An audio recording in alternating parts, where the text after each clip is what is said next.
Welcome back here on the Good Morning Artesia radio show as we get rolling on this Monday. And let's go ahead and jump into our first interview segment of the day. Joining us from his home, I believe, in Rio Rancho. I think, if I read that correctly, Jay Block is joining us. Good morning, Jay. Hey, good morning, Gene. Thanks for having me up here in the lizard part of the state. You know, I saw those comments when the governor made her announcement. I guess there were some protests off in the background doing some screaming and yelling, and we went from lizard people to QAnon real quick. I guess it's impossible to conceive that there could just be some people that don't that don't like her, but let's learn a little bit more about Jay Block. I know you have a military background. I'm kind of shocked that people don't like the governor because she's doing such a great job. She is protecting us and saving us. So I'm a little sarcastic, so I hope you understand that. Okay. I do. You have a military background. You served our country overseas as well. Tell us a little bit about your service to our country. Yeah, I needed some money for college, so I enlisted in the Air Force Reserve. My parents didn't have any money, which is fine. So I enlisted in the Air Force Reserve, went to college out of North Dakota State University, go Bison, and did Air Force ROTC out there, graduated, and went off to do 21 plus years in the Air Force as an officer, retired as a lieutenant colonel. I was a nuclear weapons guy, basically. I was a launch officer, an ICBM launch officer, one of the guys sitting underground waiting to turn keys and launch Minuteman III missiles toward our good friends over in a different part of the world. And commanded twice as the senior American on foreign soil, representing our country in the Netherlands and in the South Atlantic on a British island called Ascension Island. Volunteered for a combat tour deployment over in Afghanistan, did a lot of interesting things over there, driving around that country. Was there 0506. And retired out of Kirtland Air Force Base. I moved from Germany over here in 2015 and retired in 2016, fell in love with the area, got a job as a nuclear weapons consultant, and I wanted to serve my community some more, so I decided to run for political office because I thought everybody would love me, and it doesn't quite work out that way. So I ran for county commission up here. I'm the first Republican to hold the seat, and I turned Sandoval County red with my election, and I was reelected in 2020. And I was the only guy to take out an incumbent person up here in 2016. So I've been able to do a lot of things on here with Second Amendment Sanctuary County. I'm the guy who sponsored and passed right to work up here and got it around the state. So our good friends in the Roundhouse killed it. Did a lot of economic development up here. And one thing that I'm very proud of my district, my people up here is my district is part of Rio Rancho, where I live in Olive Corrales.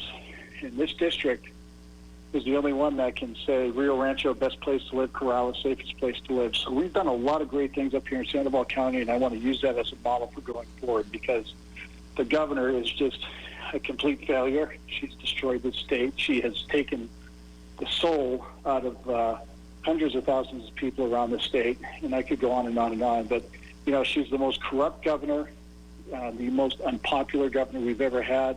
She's vindictive, and she has no idea how to lead, and we need to get rid of her, and we're going to defeat her in 2022.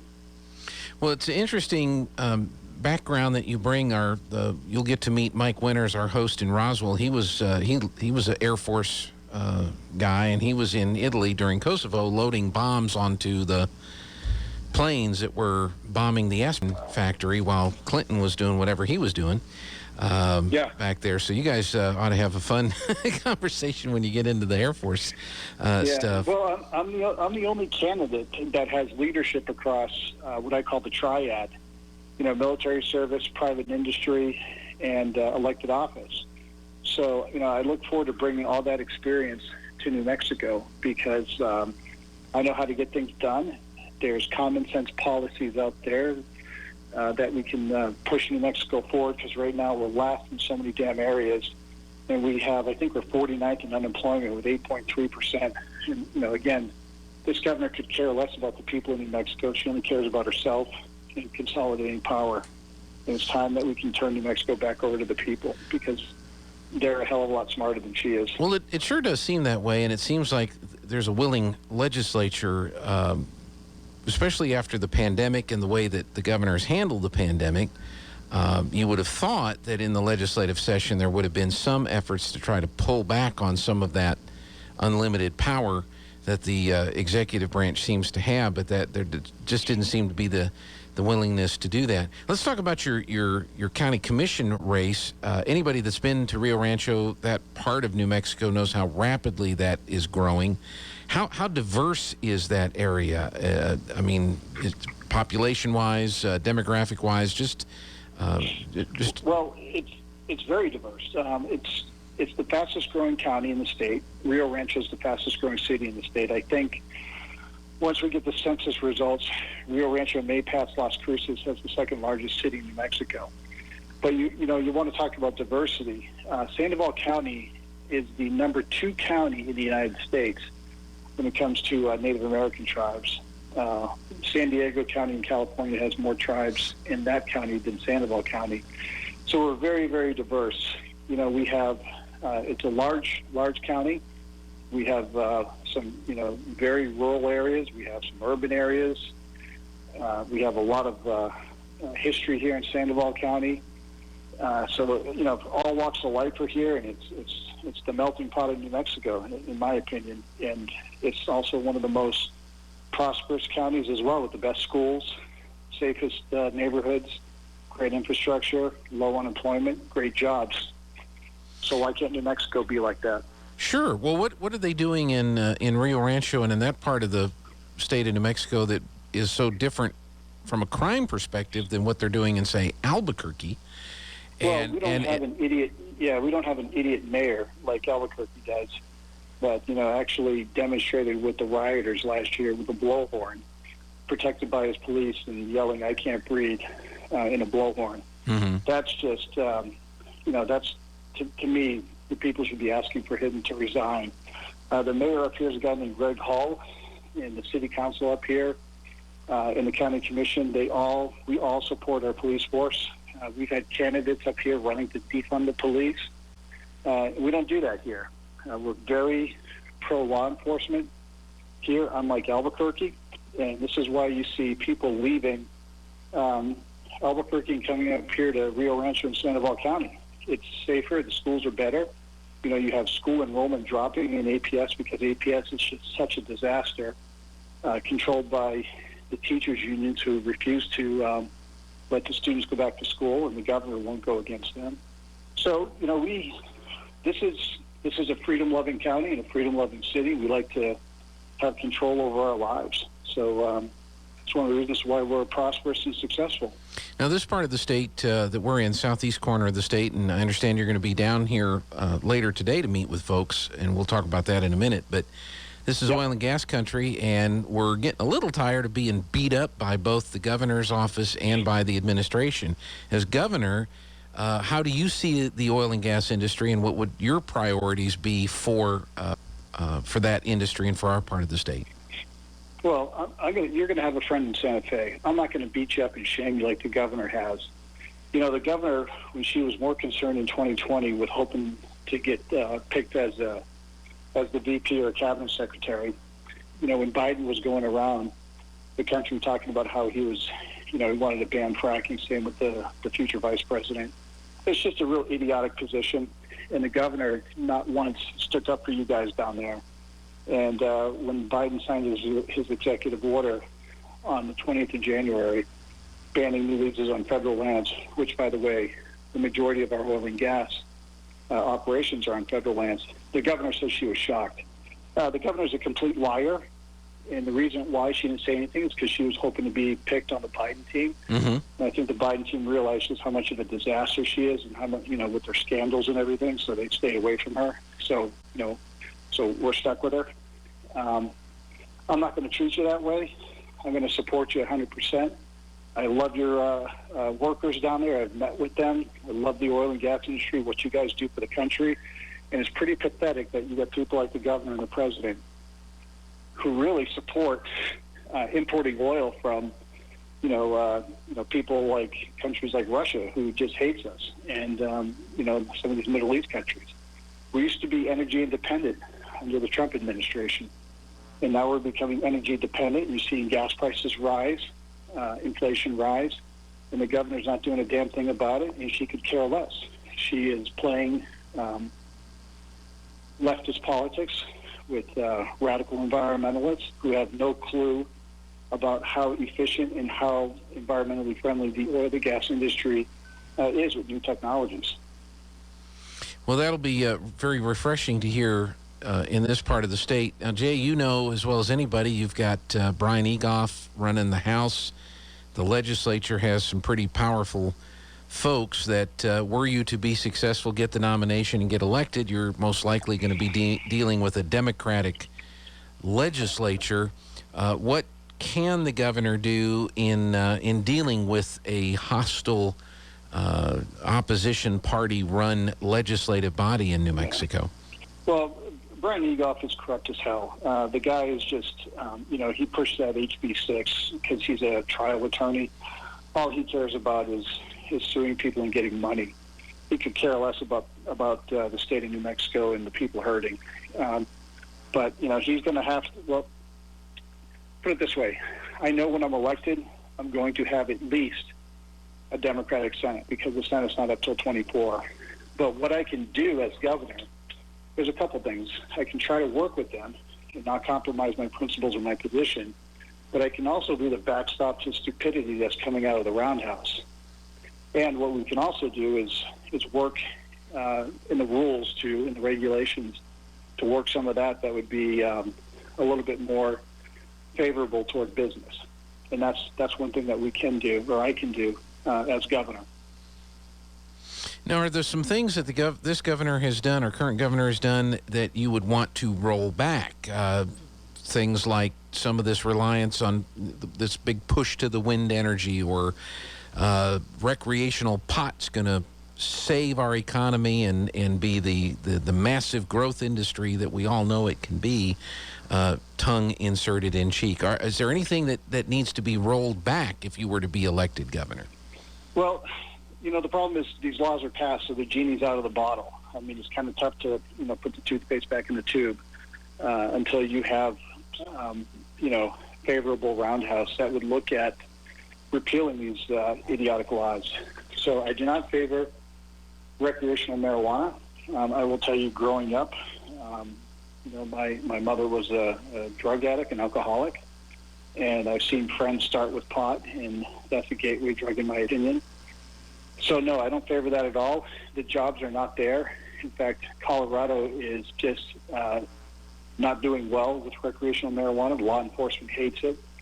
Even one of the former governors said they wish they didn't pass it. The jobs are not going to be there. The money's not going to be there. You're still going to have the black market. And what's ridiculous is that the governor called the legislature back in the special session just for recreational pot. Right. When during that time, Intel invested $20 billion next door in Arizona for a new plant, 15,000 jobs. Now, why can't we do that? I think everybody in New Mexico, or the vast majority of everybody, would rather have these manufacturing high-tech jobs that pay on average $120,000 a year instead of, smoking weed and getting high. So, that needs to be, that type of mentality needs to be changed. And I just don't think the governor is capable of changing her mentality at all. Well, I don't think so. You mentioned the prime example, the fact that the special session was called just for that one issue, as opposed to some of the other more pressing issues that are going on around the state of New Mexico. We're talking with Jay Block. He's a Republican. He's going to be running for the Republican nomination for governor in the primaries next year. And Jay, you're going to be down in Artesia today. Where are you going to be? And you looking forward to meeting with folks today? Yeah, absolutely. Really looking forward to it. So I'm going to be at the Chamber of Commerce today at 2 o'clock. And then I will also be at the Central Valley Electric Co-op. And I believe that is going to be at 7 o'clock, if I remember right. And I got so many things in my head, so I'm sorry. But 2 to 4 at the Chamber, and I think 7 o'clock over at CBE. So I've been down to Artesia before. I love it down there. I'm going to spend the night down there and then head down to Lovington tomorrow morning. But, this is great. I just really want to thank everyone down there in southeast New Mexico for all you do for the state, because without you, the state would be dead. And getting back to that Green New Deal that the governor supports, listen, I don't have a problem with renewable energy, not at all.